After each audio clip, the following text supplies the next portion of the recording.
Good afternoon to everyone. Thank you for joining us today. Apologies for the slight delay. I'm one of the BDMs here at LendInvest, so I'm going to take you through some limited company information on what we do and how we work. As you're probably aware now, if you've attended some of these seminars, meetings today, there are a small technicality, so I will be saying next slide as we go through it. So we can have the next slide, please. If we can go to the next slide, please. So the LendInvest limited companies, what we'll cover. We're going to go through acceptable companies, layered limited companies, incorporations, directors' loans and intercompany loans, independent legal advice, and debentures. We'll talk a little bit about stress rates and products. We'll touch on the criteria, and also just to reiterate, we're non-PRA. If we can also go to the next slide on acceptable companies, and whilst I wait for the system to do that, just to let you know, being non-PRA, the benefits of that is essentially we don't have any background portfolio limits. We're not obliged and restricted by the PRA rules, so our packaging requirements are some of the lightest in the market. To put that in perspective, we ask for the latest SA 302, the supporting tax year overview, the client's portfolio schedule, and proof of deposit where it's applicable. So we'll talk about acceptable companies. So we'll lend SPVs, new and established, so whether they're set up yesterday or a number of years ago. In the specialist market, we do something that a lot of our competitors don't do, is we'll actually lend to property-related trading companies.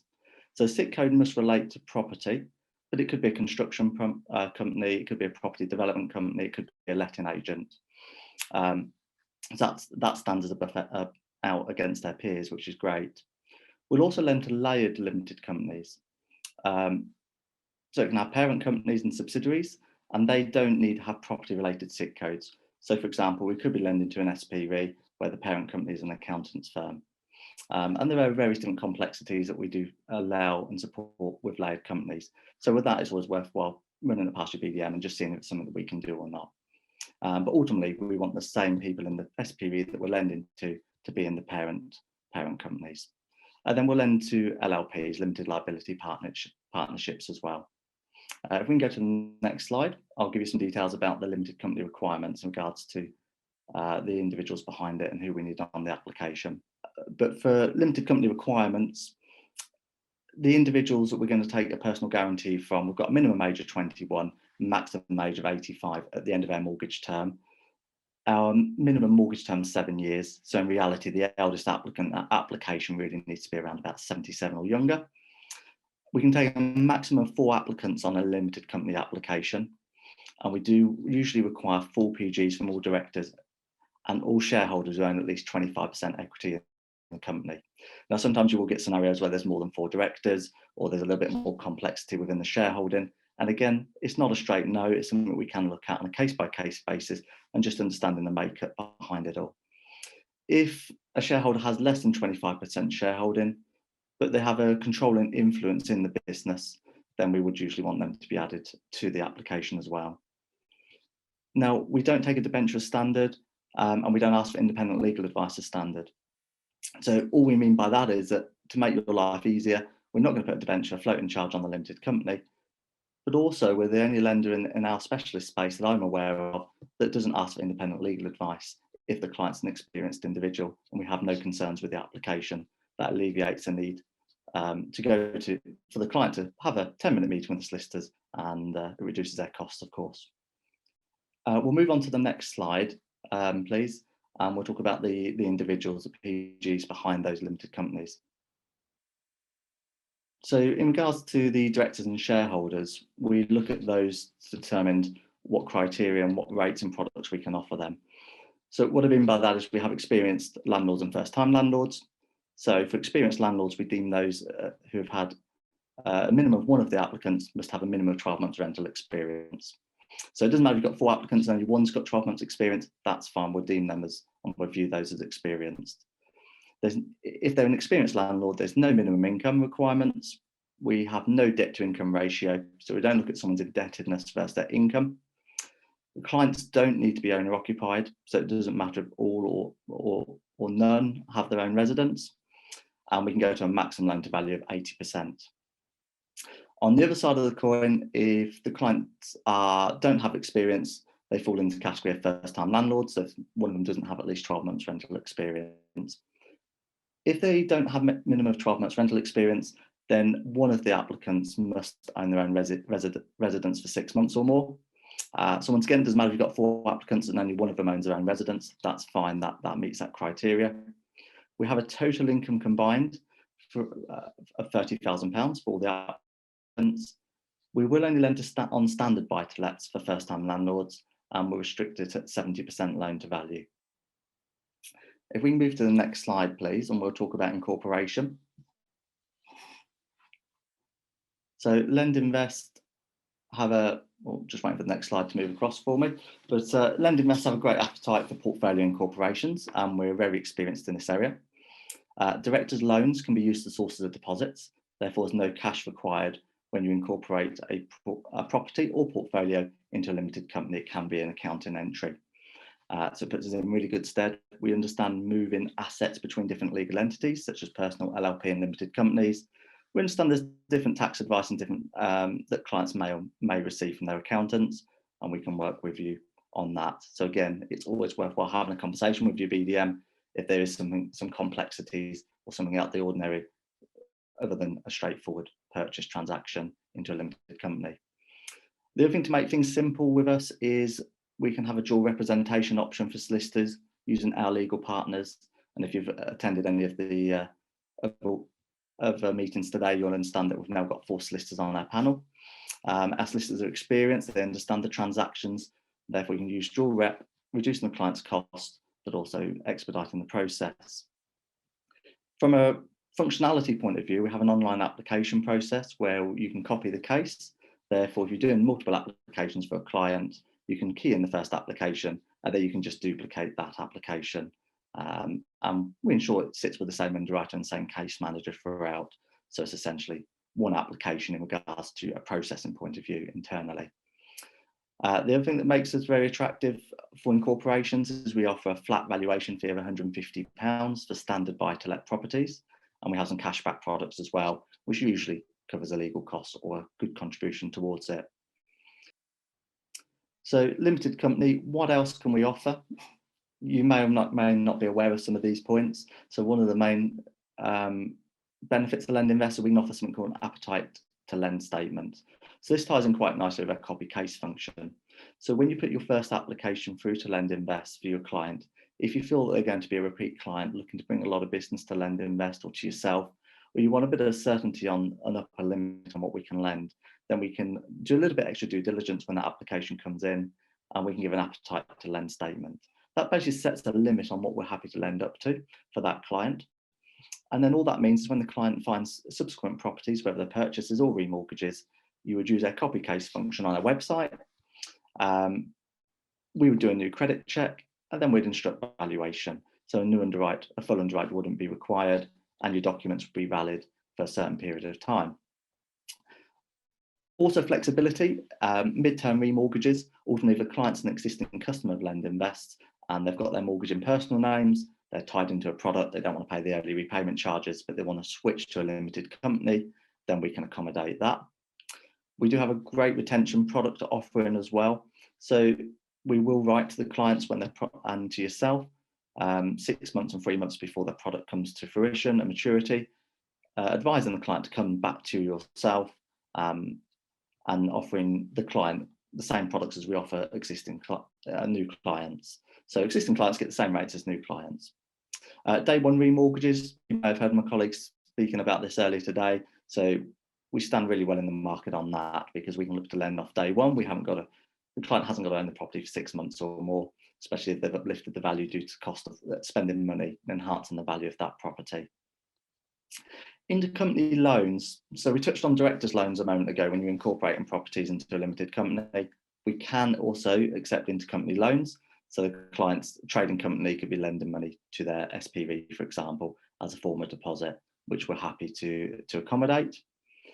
In regards to property types, we do lend on HMOs up to 10 bedrooms, multi-unit freehold blocks up to 10 flats on one freehold title. We recently changed their criteria and enhanced their criteria now to lend on ex-local flats, and we will consider deck access as well. So ex-local houses and flats are now acceptable. The other thing we do as well for the clients in the background is adverse credit. So we have tier 1 and tier 2 products at the moment. Tier 1, ultimately the client needs to have a generally clean credit file.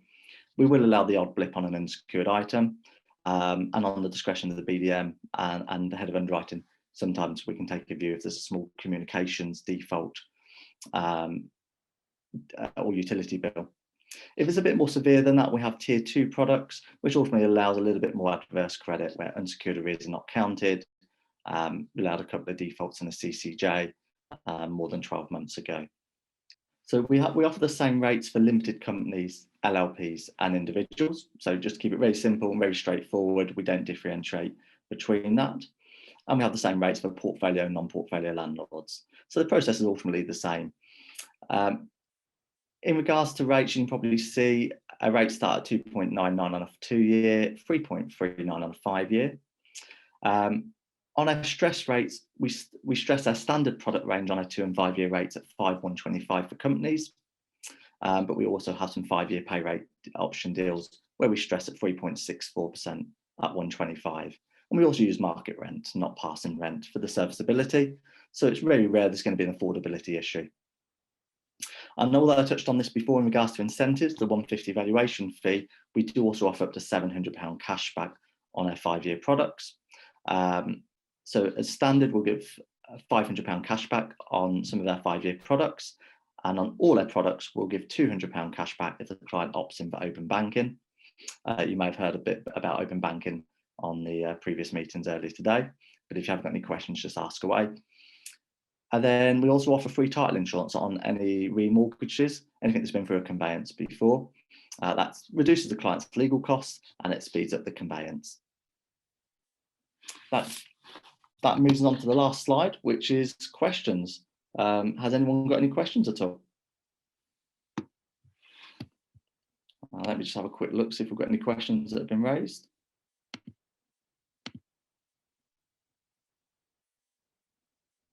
So first question, do LendInvest accept limited companies with non-property related SIC codes?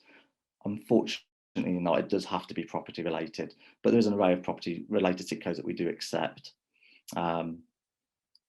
Will you be looking at increasing the debt quantum for portfolio landlords? Is this still 3 million per client? 3 million is our comfort level. We will consider up to 5 million per client, but the loan to value would reduce when we get over 3 million. So up to 3 million, we can be 75, 80%. And when we get over 3 million, we need the whole overall portfolio to then actually loan to value to be reduced accordingly. Will ILA be required based on age?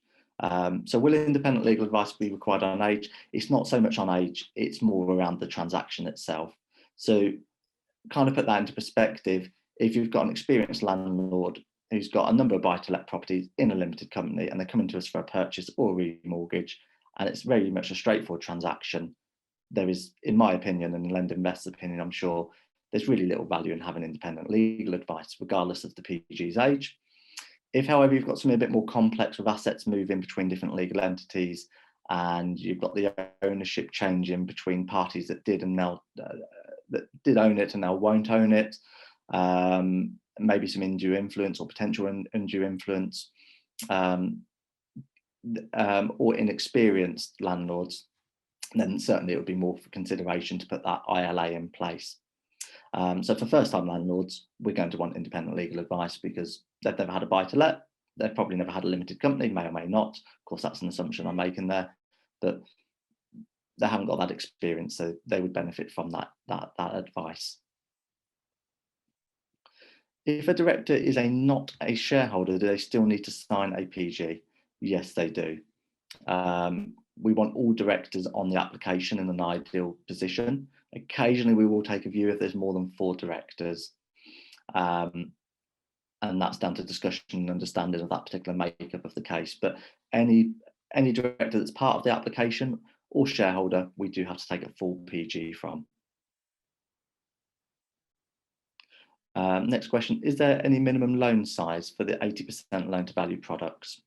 A minimum loan size on all our products is £50,000. And just put a bit more around that, a minimum property value for standard properties outside London, 75,000, and for HMOs and MUFBs, multi-unit freeholds, is 100, and inside London that goes up to doubles basically on standard buy-to-lets to 150,000 and to 250,000 for HMOs and MUFBs. I think we've only got a couple of minutes left. Is there any other questions from anyone?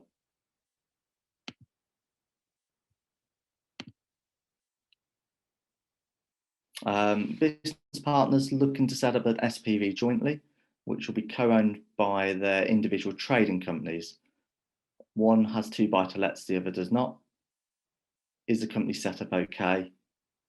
Yeah, that's absolutely fine. So I think the question there is that one of the clients only has a buy-to-let, the 2 buy-to-lets, the other client doesn't. We're absolutely fine with that.